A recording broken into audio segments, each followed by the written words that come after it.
belum mendapatkan kupon bisa langsung datang sebelum jam 7 menemui panitia humas untuk bisa mendapatkan kupon jam sehat. Itu saja yang dapat kami sampaikan. Selanjutnya mari kita bersama-sama simak kajian dari Ustaz Anwar Sadat. Pada beliau kami persilahkan.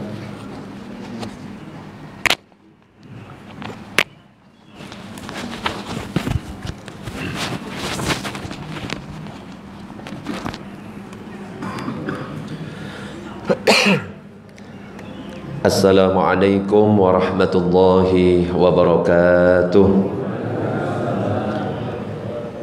Bismillah walhamdulillah wassalatu wassalamu ala rasulillah Sayyidina Muhammad ibn Abdillah wa ala alihi wa sahbihi wa man walah, la hawla wa la quwata illa billah, ma ba'du. Nawayna ta'alluma wa ta'lim wa tadhakura wa tadhkir wa naf'a wal intifa' wal ifadata wal istifada wal hath ala tamassuki bi kitabillahi wa sunnati rasulihi wa du'a ila al huda wa dalalata ala al khair wa batigha'a wajhillah wa ardatihi wa qurbihi wa thawabihi subhanahu wa ta'ala ila hadratin nabiyil mustafa Muhammadin sallallahu alaihi wasallam. Al-Fatihah.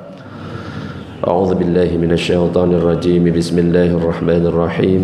الحمد لله رب العالمين الرحمن الرحيم مالك يوم الدين.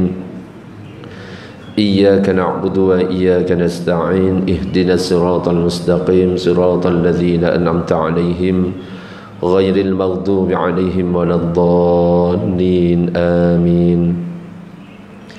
Para jamaah, Bapak Ibu yang dirahmati oleh Allah, alhamdulillah pada kesempatan pagi ini kita masih diberikan kesehatan oleh Allah, masih diberikan kesempatan untuk bisa sholat subuh berjamaah, sholat yang paling berat atas orang munafik. Mudah-mudahan kita bisa istiqomah dan bisa dijauhkan dari sifat munafik. Amin ya rabbal alamin.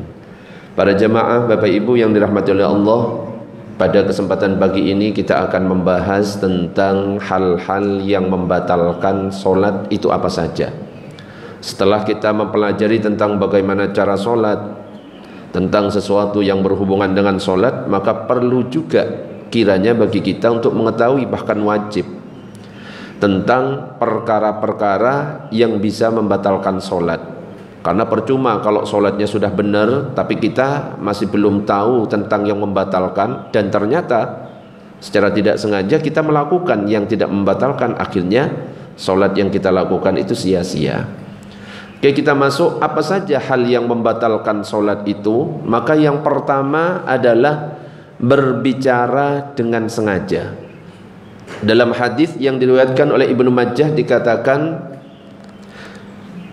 hadis yang diriwayatkan oleh jamaah kecuali Ibnu Majah, dikatakan kunna natakallamu fis sholati yukallimur rajulu minna sahibahu wa huwa ila janbihi. Dulu kami itu bercakap-cakap pada saat sholat. Seseorang ngobrol dengan temannya, yang kanan ngobrol dengan yang kiri, kiri ngobrol dengan kanannya. Awalnya seperti itu sholat. Pada akhirnya dikatakan lagi hatta nazalat, kemudian turun wa qumu lillahi qanitin, turun ayat yang berbunyi berdirilah untuk Allah dengan khusyuk. Maka setelah ayat ini turun, fa umirna bisukuti wa nuhina 'anil kalam, kami diperintahkan untuk diam dan dilarang berbicara di dalam sholat. Jadi awalnya ketika sholat itu orang-orang itu bicara. Sholat itu kan hampir sama dengan tawaf. Kalau sekarang tawaf ini kan masih boleh berbicara, tapi pembicaraan yang kita omongkan harus dalam pembicaraan yang baik. Tapi khusus sholat, setelah turun ayat wa qumu lillahi qanitin, sejak saat itu sudah tidak boleh berbicara lagi. Bahkan kalau berbicara itu bisa menyebabkan sholat kita batal. Kenapa? Dikatakan dalam hadis yang diriwayatkan oleh Imam Muslim, inna hadhihi sholata la yasluhu fiha syai'un min kalamin nas innama hiya tasbih wa takbir wa qiraatul Quran. Salat itu tidak boleh di dalamnya ada sesuatu dari perkataan manusia. Karena apa? Salat itu hanya tasbih, takbir, bacaan Quran. Bahkan kalau kita lihat amalan yang paling komplit Bahkan amalan-amalan yang utama itu terkumpul dalam amalan ini, itu adalah solat. Kita lihat di dalam solat ada baca Al-Quran, di mana Al-Quran zikir yang paling afdol. Di dalam solat ada solawat, di dalam solat ada zikir, di dalam solat ada doa, di mana amalan-amalan itu semuanya afdol, terkumpul dalam sebuah amalan yang namanya solat. Makanya nggak boleh di dalam solat itu ada pembicaraan manusia. Bahkan sudah ada ketentuannya harus berbahasa Arab. Makanya ketika ada yang bertanya, Ustadz, kalau saya berdoa ketika solat dengan berbahasa Indonesia, apakah boleh? Boleh atau tidak, Pak? Tidak boleh kalau misalkan kita melafalkan. Tetapi kalau kita melintaskan di dalam hati, doanya di dalam hati, maka diperbolehkan. Tapi kalau doanya versi bahasa Arab, bebas, monggo. Apalagi ketika kita posisi sujud. Sujud ini adalah waktu, tempat yang paling dekat antara seorang hamba dengan Robnya. Perbanyak doa. Tapi tentunya dengan bahasa Arab afdol. Kalau nggak bisa bahasa Arab, dengan bahasa Indonesia, tapi cukup di dalam hati, jangan dilafalkan. Karena kalau dilafalkan bisa membatalkan sholat kita. Allahumma shalli ala Sayyidina Muhammad. Lalu bicara seperti apa yang bisa membatalkan itu? Yang pertama, yang termasuk kriteria berbicara yang bisa membatalkan adalah tertawa. Jadi jumhur ulama, di antaranya mazhab Hanafi, mazhab Maliki, mazhab Hambali, itu sepakat orang yang tertawa dalam solatnya, solatnya batal. Al-qahqahatu tanqudus sholah wala tanqudul wudu. Tertawa itu membatalkan solat tapi tidak membatalkan wudu. Jadi batasan tertawa itu seperti apa? Jadi tertawa yang sampai mengeluarkan suara. Sedangkan bila tertawa hanya sebatas tersenyum, tidak batal. Ini menurut jumhur ulama. Jadi kalau sampai mengeluarkan suara, batal. Tetapi kalau masih bisa kita tahan, tidak keluar suara, maka tidak batal. Tapi kalau dalam mazhab Syafi'i ada batasannya sendiri. Batasannya itu bila suara tertawa itu melebihi 2 huruf. Kalau seandainya keluar suara dan keluar suaranya itu melebihi 2 huruf. Contohnya apa? 2 huruf itu contohnya misalkan kalau kita tertawanya ha, itu hurufnya sudah berapa huruf?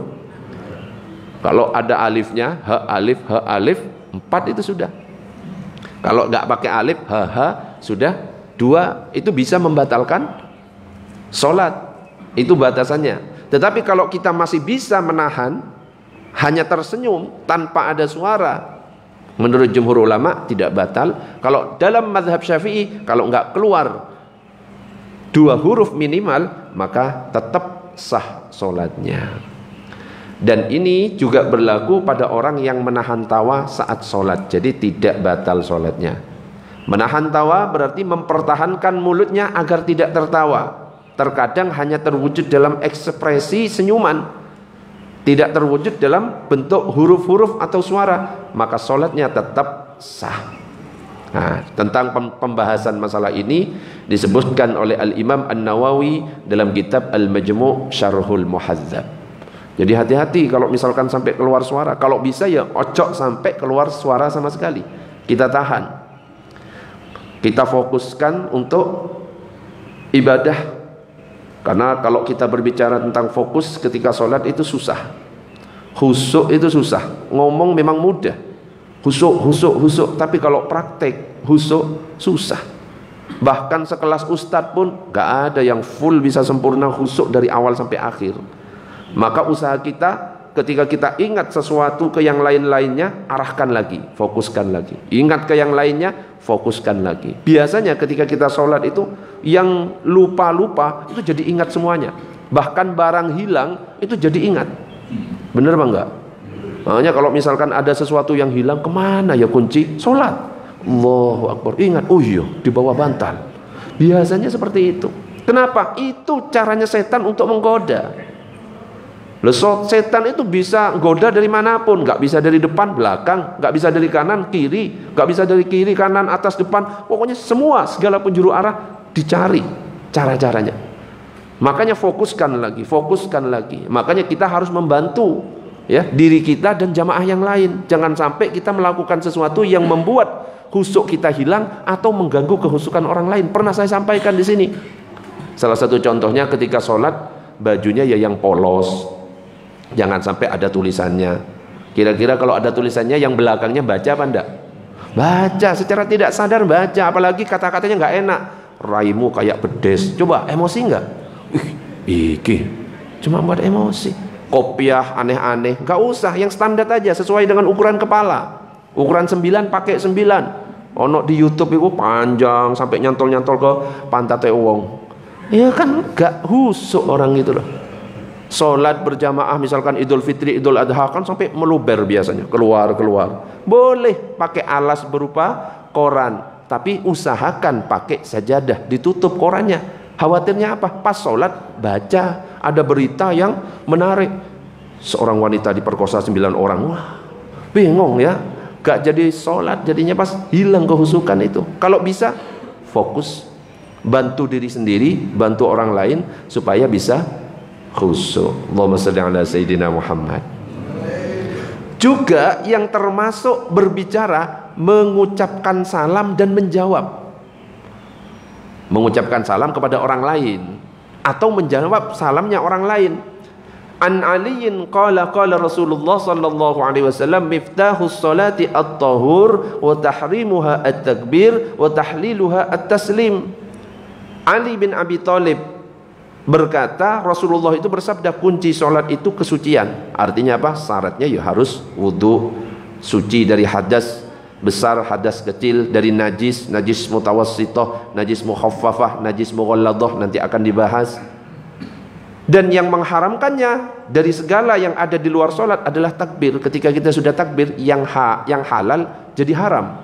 Makan awalnya halal, ketika kita takbir Allahu Akbar haram. Kenapa? Bisa membatalkan sholat. Berbicara ketika di luar sholat halal, tetapi ketika kita takbir Allahu Akbar haram. Kenapa? Bisa membuat batal sholat kita. Dan yang membuat halal salam, ketika kita sudah salam, Assalamualaikum warahmatullah, Assalamualaikum warahmatullah, yang awalnya halal jadi haram berubah lagi jadi halal. Termasuk menjawab salam. Menjawab salam itu hukumnya apa? Kalau mengucapkan salam hukumnya? Loh, ini repot ini. Mengucapkan salam hukumnya? Saya mengucapkan salam ke seseorang, hukumnya? Loh, kok ono wajib maneh? Ulangi lagi. Saya mengucapkan salam kepada orang lain, hukumnya? Nek wajib, lah saya meneng ini enggak mengucapkan salam dosa. Mengucapkan salam hukumnya sunnah, menjawab salam hukumnya? Sebentar, wajib itu ada dua, wajib ain atau wajib kifayah. Kalau satu lawan satu, berdua, wajib ain, wajib dia itu menjawab. Tapi kalau berkelompok seperti ini, fardu kifayah atau wajib kifayah. Jadi kalau ada sebagian yang sudah menjawab, maka sudah gugur yang lain. Tapi kalau bisa, usahakan untuk menjawab. Bahkan dikatakan pahala wajib ini pahalanya lebih besar daripada pahala sunnah. Cuma di salam ini pahala sunnah lebih besar daripada pahala wajib. Mengucapkan salam pahalanya lebih besar daripada menjawab salam. Padahal mengucapkan salam hukumnya sunnah, menjawab itu hukumnya wajib. Kalau bisa jawabannya yang lengkap, yang komplit. Assalamualaikum, jawab yang komplit. Berarti waalaikumsalam warahmatullah. Harus balasan kepada orang lain lebih baik. Assalamualaikum warahmatullah, jawab lebih komplit. Waalaikumsalam warahmatullahi wabarakatuh. Kalau sudah lengkap Ustaz, Assalamualaikum warahmatullahi wabarakatuh, lebih komplit. Waalaikumsalam warahmatullahi wabarakatuh, ya ahlal kubur. Oh, cowok emosi ngono iku. Cukup sama ya. Kalau bisa lebih baik, kalau nggak bisa cukup sama. Dan jangan sampai kita mengucapkan salam kepada selain Islam. Jangan mendahului. Tapi kalau ada non muslim yang mengucapkan salam kepada kita, wajib kita jawab. Cuma jawabnya seperti yang dicontohkan oleh Rasulullah. Assalamualaikum. Berarti jawabannya cukup waalaikum titik, enggak usah ditambah-tambah. Waalaikum. Atas kalian begitu juga. Khawatirnya ucapan salamnya cuma ngenyek atau justru menghina dan lain sebagainya, itu jawabannya ya kamu juga gitu. Waalaikum, jawabannya gitu. Hati-hati ketika kita sholat, di situ ada ucapan salam. Ada yang langsung Assalamualaikum, itu tidak sah sholatnya. Bukan Assalamualaikum, Assalamualaikum warahmatullah. Lengkap. Alif, ada alif, lam, sinnya. Assalamualaikum warahmatullah. Ada yang kadang-kadang langsung Assalamualaikum. Betul? Ada yang seperti itu? Huruf dari mana Assalamualaikum itu? Enggak ada. Hati-hati, bisa enggak sah. Kenapa? Ini termasuk rukun qauli, rukun ucapan. Salam yang pertama itu. Assalamualaikum warahmatullah. Kalau yang kedua itu hukumnya sunnah. Yang sebelahnya enggak usah jawab. Waalaikumsalam, ojo, batal ngono iki. Allahumma shalli ala sayyidina Muhammad. Nah, di sini dikasih tahu caranya ketika tiba-tiba ada orang mengucapkan salam sedangkan posisi kita itu sedang sholat. Apakah dijawab atau tidak? Nah, ini. Idza sallama insanun 'alal musalli lam yastahiqqa jawaban la fil hali wala ba'dal faraghi minha, lakin yustahabbu ayyarudda 'alaihi fil hal bil isyarah. Apabila ada orang mengucapkan salam kepada orang yang sedang sholat, maka tidak berhak untuk kita jawab. Meskipun kita nggak jawab, tidak dosa. Khusus ketika posisi kita lagi sholat. Jawab seketika atau jawab setelahnya tidak wajib. Tetapi boleh kita menjawab seketika itu dengan isyarat. Cara jawabnya Assalamualaikum, Assalamualaikum. Jawabnya dengan isyarat. Ketika kondisinya seperti ini, kita lagi sholat di masjid, ada orang masuk masjid kok mengucapkan salam, bukan di rumah ini, beda. Ya, kan beda nanti. Ada orang sholat di rumah, Assalamualaikum, Assalamualaikum, beda. Ini kasusnya kita lagi sholat di masjid, tiba-tiba ada orang masuk ke masjid, Assalamualaikum. Kita jawab, tapi jawabnya dengan isyarat. Dan ini dicontohkan oleh Rasulullah sallallahu alaihi wasallam. Sami'tu Abdullah ibn Umar yaqul kharaja Rasulullah sallallahu alaihi wasallam ila Quba yusalli fihi qala faja'athul ansar fasallamu alaihi wa huwa yusalli. Jadi Rasulullah pernah salat di Masjid Quba, tiba-tiba ada sahabat Ansor datang, Assalamualaikum. Nanya akhirnya, ya apa? Ketika Rasulullah itu lagi salat, pas ada sahabat mengucapkan salam, yang dilakukan Rasulullah itu apa? Ternyata Rasulullah memberikan isyarat mengangkat tangannya. Telapak tangan ngadep ke bawah, punggung tangan ke atas. Assalamualaikum, diangkat. Balik lagi. Kok saya pancet aja? Assalamualaikum. Ini. Terus Assalamualaikum. Ya terus gini ya. Ya coba main-main, ya enggak usah, ya cukup sekali aja. Jadi cukup diangkat. Assalamualaikum, angkat. Ya sudah, itu isyaratnya. Ya tapi nggak usah melotot gini, santai aja, gitu aja ya gitu. Allahumma shalli ala sayyidina Muhammad. Berbeda kalau posisi kita lagi di dalam rumah, misalkan ada tamu datang, kan nggak tahu kadang-kadang tamu itu kalau kita lagi ngapain di dalam rumah, mengucapkan salam, Assalamualaikum. Kita lagi sholat, apa yang kita lakukan? Jangan dijawab, Waalaikumsalam, batal. Oh ya, ketika kita mengucapkan salam, Assalamualaikum, jawabannya apa? Coba dijawab bersama. Assalamualaikum, jawabannya bukan waalaikumsalam, tapi waalaikumussalam, ya. Waalaikumussalam itu cara membaca dalam bahasa Arab yang benar seperti itu. Waalaikumsalam kurang tepat. Waalaikumussalam bersama-sama. Assalamualaikum, waalaikumussalam. Itu jawaban yang tepat. Jadi beda artinya. Kalau misalkan dalam bahasa Arab aja beda. Amin saja kan beda. Yang pernah kita bahas. Tapi ya, saya pancet di sini istiqomah. Mudah-mudahan sehat. Saya pancet kan biasanya amin. Amin, gitu biasanya. Artinya padahal apa itu? Jujur. Pendek misalkan, amin, aman. Amin, artinya jujur. Kalau A-nya yang panjang, amin, minta perlindungan. Yang benar A-nya panjang, min-nya juga panjang. Amin. Kabulkan ya Allah doa-doa kami. Nah, jadi diangkat. Nah, ketika posisi kita di dalam rumah sedangkan ada tamunya nggak ngerti kalau kita lagi sholat, maka cukup dikeraskan bacaannya. Bismillahirrahmanirrahim. Assalamualaikum. Alhamdulillahi rabbil alamin. Ar-Rahmanir-Rahim. Maliki yaumiddin. Assalamualaikum. Iyyaka na'budu wa iyyaka nasta'in. Gitu.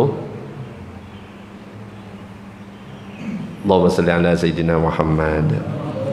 Nah, sekarang kondisi ada kasus kita lagi sholat, tiba-tiba ada yang bersin. Kalau di luar sholat kan sudah ngerti sunnahnya, ketika ada orang bersin itu disunnahkan mengucapkan alhamdulillah. Yang mendengar menjawab yarhamukallah. Sedangkan yang bersin ketika mendengar orang menjawab yarhamukallah, jawabannya adalah yahdikumullah. Sekarang kasusnya jika terjadi di dalam sholat. Allahu Akbar. Bismillahirrahmanirrahim. Alhamdulillah ghairil maghdubi alaihim waladdallin. Amin. Sunnah enggak mengucapkan alhamdulillah? Halo? Ada orangnya enggak ini? Kok enggak ada yang jawab? Sunnah atau tidak? Sunnah atau tidak? Kalau enggak tahu bilang enggak tahu aja, enggak usah tebak-tebakan. Dari tadi tebak-tebakan aja. Sunnah tidak. Oke, kita bahas ya. Nah, ini ternyata ini dibahas dalam kitab At-Tibyan fi Adabi Hamalatil Quran yang ditulis oleh Imam Nawawi. Adapun jika ada orang yang bersin fi halil qiraati, ketika dia membaca Al-Quran, fa innahu yustahabbu ayyakula alhamdulillah. Disunnahkan untuk mengucapkan alhamdulillah kalau lagi baca Quran, bukan sholat. Yasin wal Qur'anil Hakim innaka laminal mursalin. Alhamdulillah. Lanjut gak apa-apa. Ada siratim mustaqim, terus sampai selesai. Bagaimana ketika kita dalam kondisi sholat? Wa kadza law kana fis shalah, begitu juga ketika kita dalam keadaan sholat disunnahkan mengucapkan alhamdulillah. Cuma ada caranya. Kalau kita mengucapkan alhamdulillah kok tiba-tiba memotong kalimat dari surat Al-Fatihah, maka surat Al-Fatihah jadi gugur.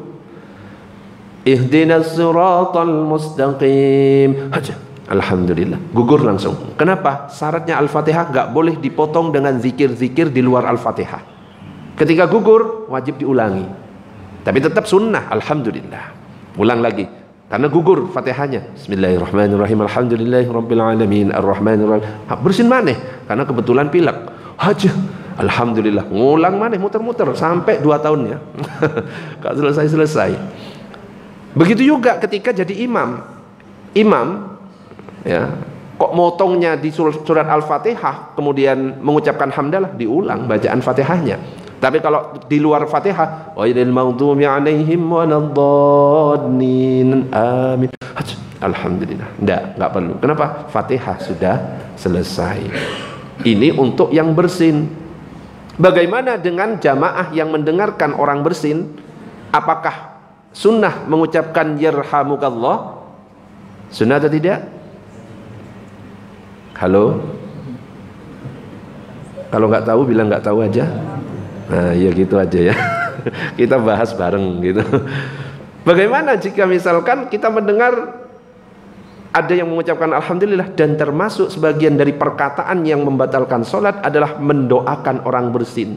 Kalau kita jawabnya yarhamukallah, batal sholat kita. Kenapa? Di situ ada ka. Ka ini dianggap kita ngomong engkau ya kalau dalam bahasa Arab. Supaya tidak batal, ubah huruf ka itu menjadi hu atau na. Itu jadi doa, yarhamuhullah atau yarhamunallah. Kok ruwet Ustaz? Gak usah jawab nih, ruwet. Gak usah protes, gak usah jawab, gitu aja. Daripada batal, menengai. Kan sunnah. Ya. Jadi kalau jawabnya yarhamukallah batal, supaya tidak batal jawabannya yarhamuhullah atau yarhamunallah. Allahumma shalli ala sayyidina Muhammad. Ustaz, kalau saya nggak baca hamdalah, ya nggak apa-apa, hukumnya sunnah. Daripada ribet ya, daripada ruwet, bingung dan lain sebagainya, lebih baik diam. Terus gimana kalau misalkan ada orang nangis? Kita kan sering ada yang ngimami nangis. Itu ternyata dibahas dan para ulama itu berbeda pendapat.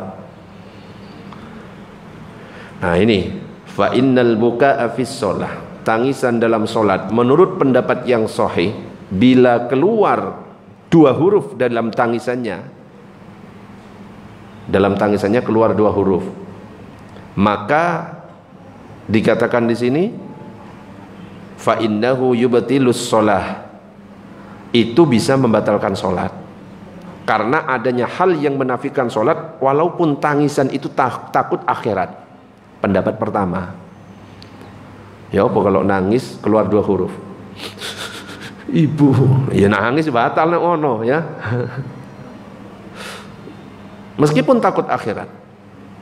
Tetapi ada pendapat yang lain ya, menurut muqabil pendapat yang sahih tidak membatalkan karena tangisan tidak tergolong pembicaraan serta tidak dapat dipahami. Jadi ada dua pendapat ya. Kalau kita pakai pendapat yang membatalkan, ya nangisnya ya cukup ditahan, jangan sampai keluar suara. Tapi kalau tiba-tiba ada kok nangis yang mengeluarkan suara, ya mungkin kita husnudzon pakai pendapat yang kedua. Jadi enak kalau ilmu fikih itu. Ilmu fikih memang kalau kita berbicara ilmu fikih pasti di dalamnya perbedaannya banyak. Makanya kalau ada orang kok kaku, dikit-dikit nyalahkan ini salah, berarti dia terpapar tidak faham ilmu fikih. Orang yang paham ilmu fikih gak mudah nyalahkan. Oh ya, takbirnya lurus telinga, mazhab Syafi'i. Oh ya, takbirnya di depan dada, mazhab Hambali. Oh ya, nggak sholat, kafir. Gitu ya, nggak ada. Kalau itu nggak ada perbedaan pendapat. Allahumma shalli ala sayyidina Muhammad. Oke, sebelum dilanjut ada pertanyaan dari pembahasan pertama. Monggo. Kalau ada pertanyaan silahkan. Oke, monggo silahkan. Ada mic-nya. Kalau nggak ada lanjut langsung. Assalamualaikum warahmatullahi wabarakatuh. Kalau misalnya ada orang masuk ke rumah kita, kan kita mengasah suara. Nah, kalau kita sholat waktu sholat siang, sholat dulu gimana Ustaz? Kan nggak, sunnah kan nggak boleh buka suara. Ya. Iya. Ini tamunya datangnya siang Ustaz. Nah, kan ya. Kalau siang kan sir, ya betul ya. Sebentar, saya tanya dulu. Kalau misalkan saya sholat di waktu malam hari, itu kan sunnahnya jahar. Kalau saya sirkan, boleh enggak? Sah enggak sholat kita? Saya jadi imam, sholat maghrib, harusnya dijaharkan.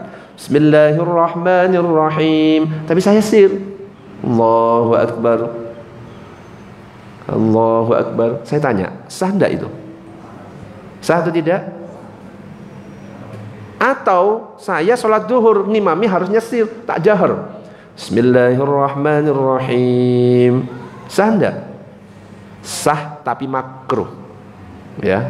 Jadi kalau tidak pada tempatnya, yang jahar di sir, yang sir di jahar, itu makruh, tapi tetap sah. Makanya nanti ada pelajaran namanya makruhnya sholat. Tapi nanti bagaimana kalau misalkan posisi duhur asar, boleh enggak berarti? Tetap boleh. Ya, iyyaka na'budu wa iyyaka nasta'in. Ya supaya kasihan si tamu itu nggak bengak-bengok di luar. Tapi jadi tamu itu kan harus ada adabnya juga. Berapa kali kita mengucapkan salam? 3 kali. Itu pun kalau kita ngetok pintu, itu ada adabnya. Gak boleh tepat di depan pintu. Kalau ngetok pintu nanti ada adab-adab ketika bertamu. Gak boleh ini pintu terus ngetok pas di hadapan pintu. Assalamualaikum, gak boleh. Kenapa? Khawatirnya ketika dibuka di dalam itu kan ada istri, ada anak yang mungkin bukan mahram kita, tiba-tiba tidak tidak menutup aurat, kita tampak. Makanya adabnya ketika ngetok pintu, ini pintu kita membelakangi di sampingnya. Paham maksudnya? Jadi jangan di depannya, dibuka istrinya nggak pakai jilbab. Tapi kita di sampingnya, samping kanan atau samping kirinya, pintu di sebelah kita ketok. Assalamualaikum. Seandainya dibuka, kita nggak melihat apapun. Jadi boleh jawabannya. Ada pertanyaan yang lain? Monggo. Oh, monggo. Ada lagi? Itu? Oh, di luar. Ya, di dalam juga ada. Monggo, silakan.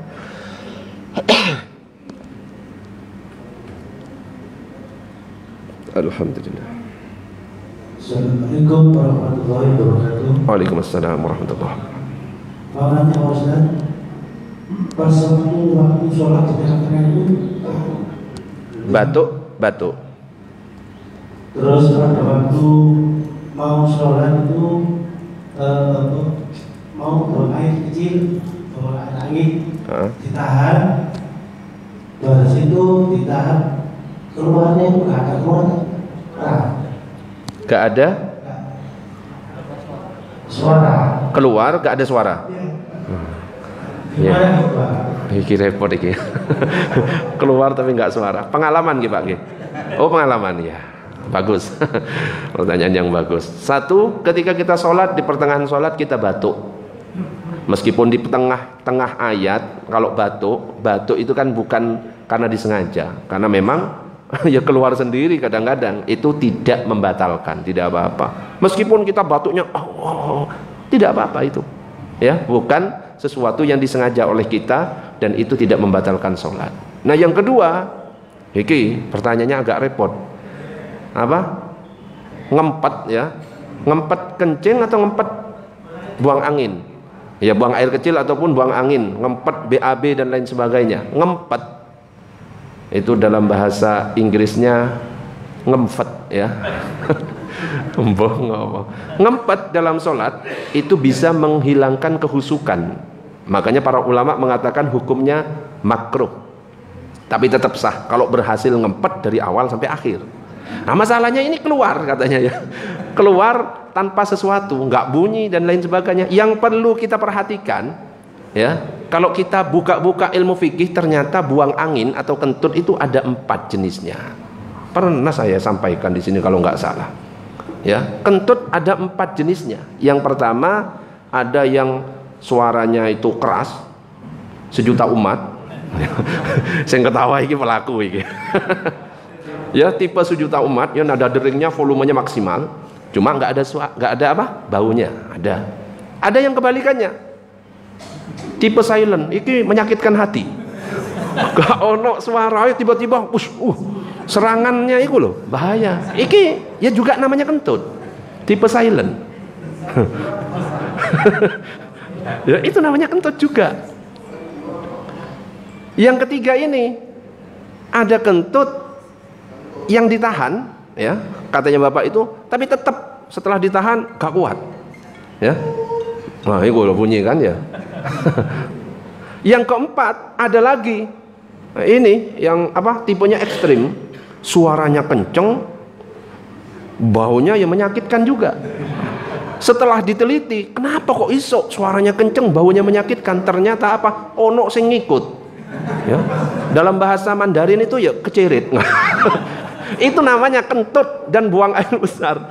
Itu semuanya batal, Pak. Nggih. Jadi meskipun nggak ono suara, nggak ono suara, pokoknya ada sesuatu yang keluar, itu batal namanya. Nggih. Batal semuanya. Itu namanya kentut, baik yang bersuara ataupun yang tidak bersuara. Kalau ada sesuatu yang keluar dari jalan depan ataupun jalan belakang, tetap membatalkan sholat.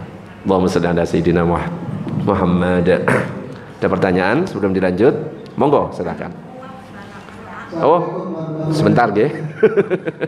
Waalaikumsalam warahmatullahi wabarakatuh. Waktu kita sholat bersama, waktu kita takbir, zaman sebelah saya, dia itu waktu takbir terus, tapi itu memainkan jari senarinya. Jadi kira-kira itu sholatnya sesat. Tunjuk Pak, orangnya mana Pak? Sing main jemaah. Ojo rahasia Pak nggih. Main jari jemari. Kunut ya main jemari cetat. Ono kan sing gitu. Ya iseng. Sing penting enggak rokokan Pak ya. Nek rokokan itu tambah parah Pak ya. Jadi kalau takbir bahkan macam-macam kan takbir. Di awal kajian kita kan ono sing diputer, betul kan ya? Allah.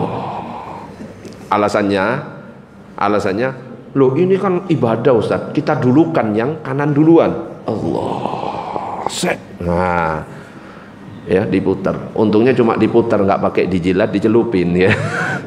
Itu jadi apa itu?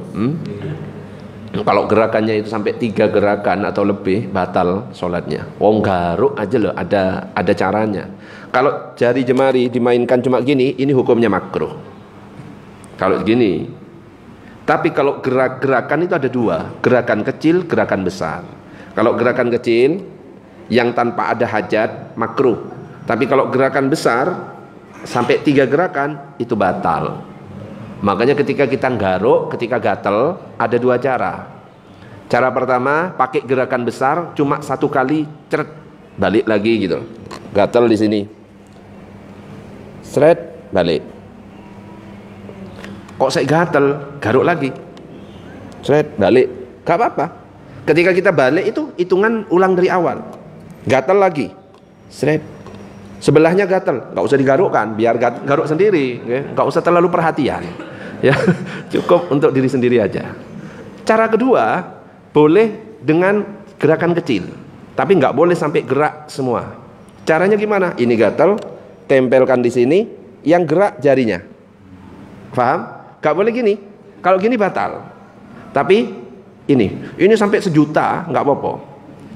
Ya, garuk sampai tembus sini ya. Itu nggak apa-apa. Makanya hati-hati kalau kita sholat sami Allahu liman hamidah, tangan ada yang gerak seperti itu batal, langsung berhenti. Ya, contohnya kayak gini, Iqbal. Kalau sami Allah, tangan langsung berhenti. Set. Jangan malah digoyang-goyang. Coba. Seruku. Sami Allahu liman hamidah, stop. Nah, kayak gitu itu batal. Tapi langsung stop. Coba. Sami Allahu liman hamidah. Hep. Itu bersin, kok bersin apa? Misalkan kita pilek, Bal, duduk Bal, pilek, meler, pakai apa namanya, tisu itu boleh, tapi caranya harus diatur, gak boleh langsung main ngambil, tisunya di sini, ambil, ngene, gak boleh, tapi harus bertahap ngambilnya. Ada tisu, kita kan lagi sholat jamaah. Kalau sudah tahu kita meler, siapkan tisu nggak apa-apa, tapi gerakan tetap dicicil-cicil ya. Sama ketika kita mau maju kan, maju, tutup, maju, tutup, maju, tutup, supaya tidak sampai 3 gerakan, itu tujuannya. Begitu juga kita meler, siap tisu. Ya. Ojo dijilat, ego ya, gak oleh, ya. Gak oleh. Tahu rasanya Pak? Oh ini nyoba ini. Makanya saya pancing sopo pelaku iki. Ya. Ini misalkan ambil, tisunya diambil, balik lagi. Paham? Ini balik lagi. Letakkan. Nah, pastikan letakkan di kantong sendiri, ojo di sampingnya. Itu kurang ajar itu ya. Jadi tetap bertahap, nggak boleh ceret.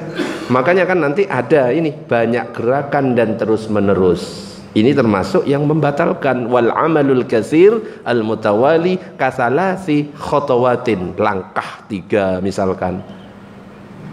Gerakan ketika menggaruk lebih dari 3 gerakan atau 3 gerakan atau lebih. Makanya pelan-pelan, seret, dicicil-cicil. Nah ini banyak gerakan dan terus menerus termasuk yang membatalkan. Oke, tadi ada ibu-ibu yang mau nanya, monggo mic-nya digeser, boleh? Oh sudah. Waalaikumsalam warahmatullahi wabarakatuh. Pertanyaan yang pertama, bagaimana kalau keadaan kita sholat menguap? Menguap itu Pak Ustaz? Nggih ngerti Bu. Terus? Keadaan kita sholat, tapi ada orang datang ke rumah,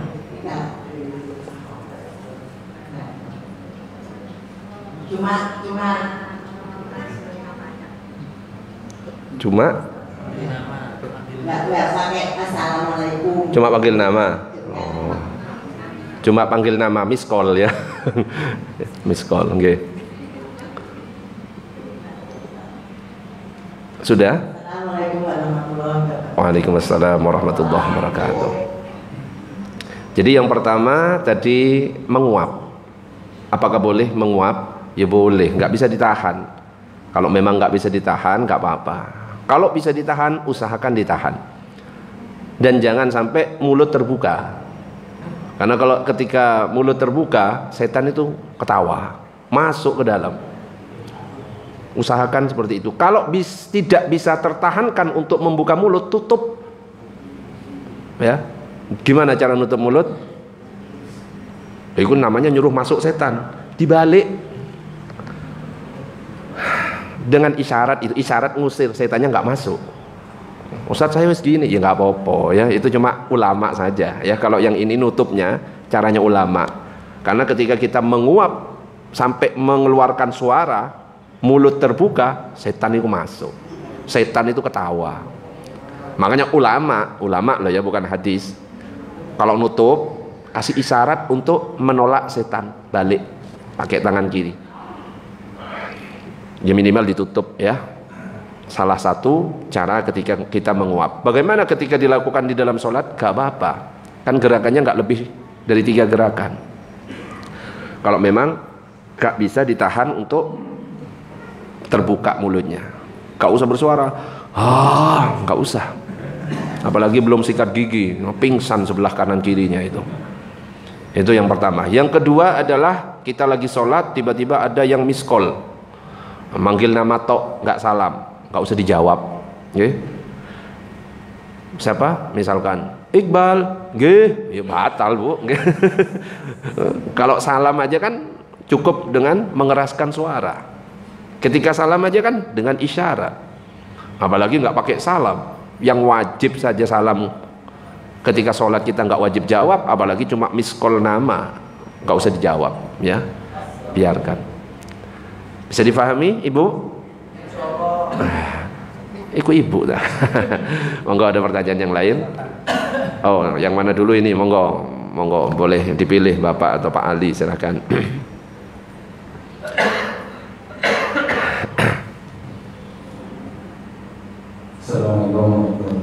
Waalaikumsalam warahmatullahi wabarakatuh. Ketika kita sholat Ustaz, keluar nasi dari gigi, terus gimana?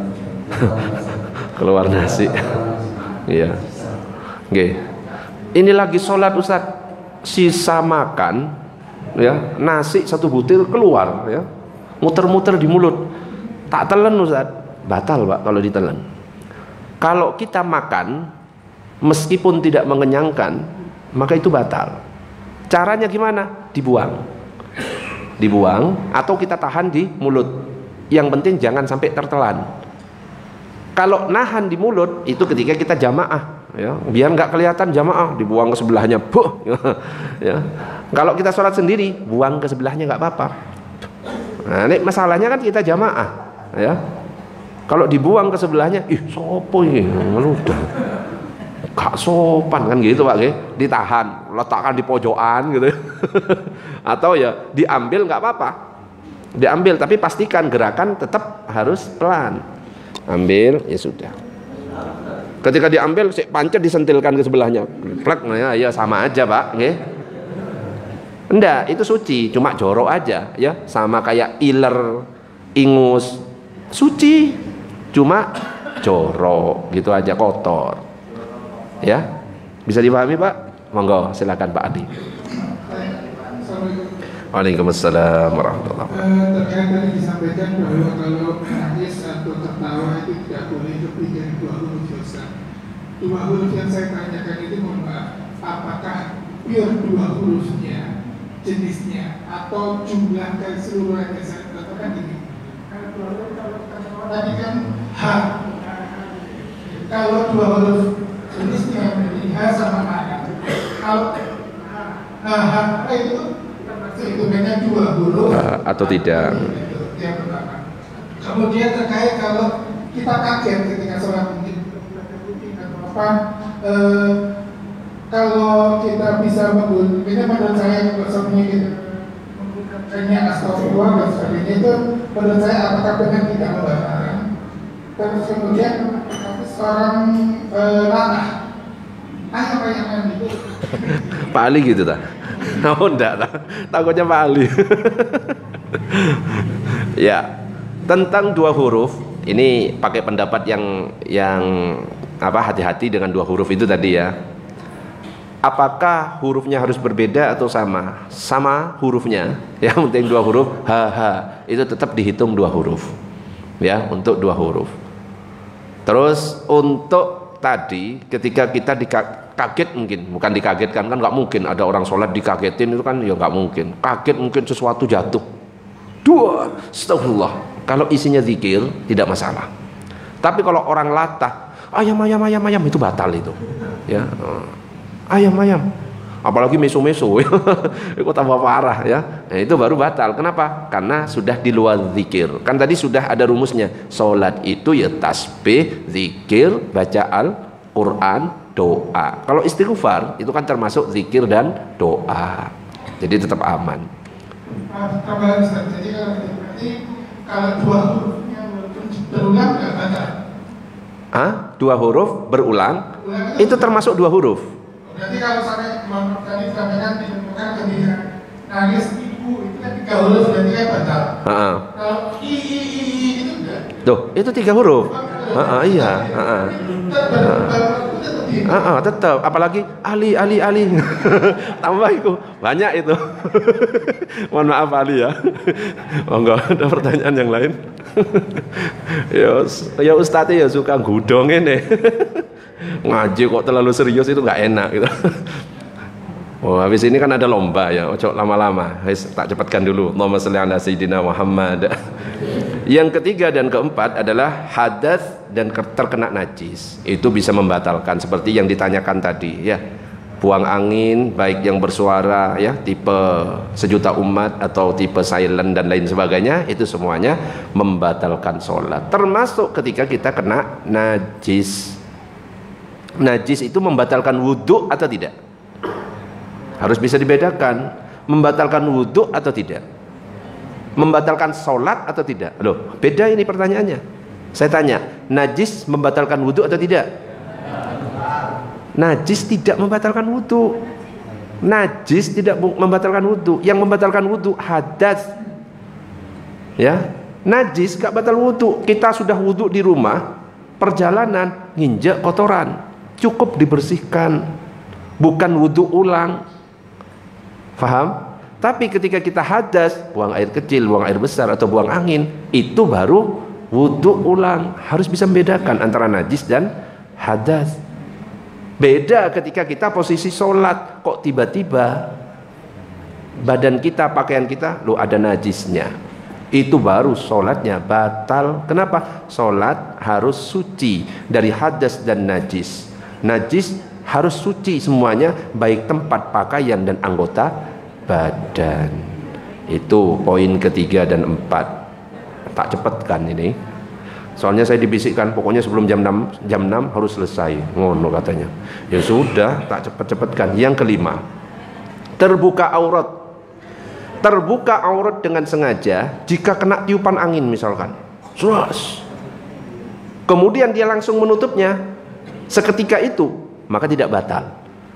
Tapi kalau dibiarkan, terbuka auratnya dibiarkan malah diangkat ke atas gitu ya, itu baru bisa membatalkan. Tapi kalau kita bisa langsung menutupnya seketika itu, maka tidak batal sholatnya. Yang keenam, merubah niat. Wa taghyirun niyyah ka'ayyan wiyal khuruj minas sholah. Merubah niat seperti niat keluar dari sholat. Maksudnya gimana? Yang dimaksud dengan merubah niat itu adalah bila ada lintasan dalam hati kita untuk menghentikan sholat yang sedang kita lakukan di dalam hatinya, maka sholat itu langsung batal. Kenapa? Niatnya sudah rusak. Kalau Grab wis dateng tak batalkan, wis batal. Nggak boleh ya merubah atau menggantungkan niat. Allahu Akbar, Gojek wis dateng nggak ya? Nih Gojek dateng tak batalkan, wis batal sudah. Nggak boleh. Ya, kalau sholat ya sholat, nggak boleh dibatalkan. Apalagi sholat fardu. Orang tua yang memanggil kita ketika kita sholat fardu nggak boleh batalkan. Tapi kita nanti datang ke orang tua minta maaf saya masih sholat. Berbeda kalau kita sholat sunnah. Kita lagi sholat duha, Bapak atau ibu kita manggil, apa yang kita lakukan? Lanjut sholat atau batalkan? Batalkan. Sholat duha hukumnya sunnah, memenuhi panggilan orang tua hukumnya wajib. Kita harus ngerti yang harus didahulukan yang wajib daripada sunnah. Jadi nggak boleh merubah niat.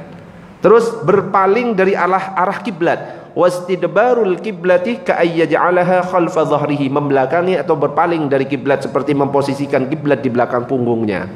Kita ngadepnya ke timur kalau di Indonesia misalkan, nggak sah, batal sholatnya. Atau kita gerak ketika salam. Kalau salam pastikan cuma kepala saja, jangan sampai badan kita ikut bergerak, itu bisa membatalkan. Assalamualaikum warahmatullah, balik assalamualaikum warahmatullah, jangan assalamualaikum warahmatullah, batal. Kenapa? Badan kita sudah berpaling dari kiblat. Assalamualaikum warahmatullah, cukup kepala. Dan enggak selesai. 8 dan 9, makan dan minum seperti tadi yang ditanyakan, meskipun 1 butir nasi yang tidak mengenyangkan, maka itu juga bisa membatalkan sholat kita. Wal aklu wasyurbu katsiran kanal ma'kul wal masyrub au qalilan. Makan minum, baik makanan dan minuman itu banyak ataupun sedikit, ya, tadi itu enggak boleh ditelan, buang atau amankan, ya. Diamankan dengan cara tadi itu.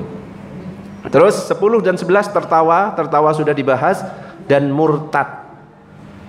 Nah, murtad itu wariddatu wa hiya qat'ul Islam biqaulin aw fi'lin. Murtad yaitu keluar dari Islam dengan ucapan atau perbuatan. Lagi sholat kok tiba-tiba Nabi Muhammad ini bukan nabiku, ini bukan nabi, langsung murtad itu. Itu murtad dengan perkataan. Hati-hati, kadang-kadang kita melakukan perbuatan yang syirik yang nggak disengaja. Kadang-kadang coba nggak ada saya ini, nggak selamat. Padahal yang menyelamatkan siapa? Allah itu. Hati-hati kata-kata itu. Kita cuma perantara. Coba nggak ada saya itu, wis mati. Kayak yo gimana gitu ya. Ono wonge sing kayak gitu ada. Wonge teko lah. Nggak ada ya. Ya mudah-mudahan nggak ada. Allahumma shalli ala sayyidina Muhammad. Itu 11 perkara yang membatalkan sholat. Nanti pertemuan berikutnya ada perkara-perkara, perbuatan-perbuatan yang kita lakukan meskipun gerakannya banyak tapi nggak membatalkan sholat. Tapi itu pertemuan berikutnya. Ada pertanyaan? Masih ada waktu 4 menit. Monggo silakan. Oh ada, monggo silakan.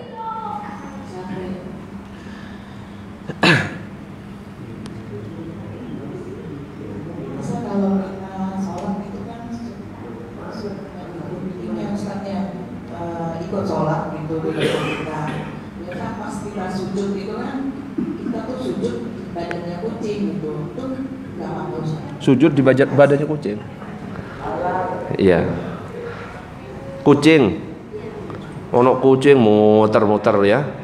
Tiba-tiba pas berhenti di tempat sujud kita. Akhirnya sujudnya di perut kucing. Ya. Sujud, ya, sedikit sujud. Sujud itu kan dengan 7 anggota. 1 apa?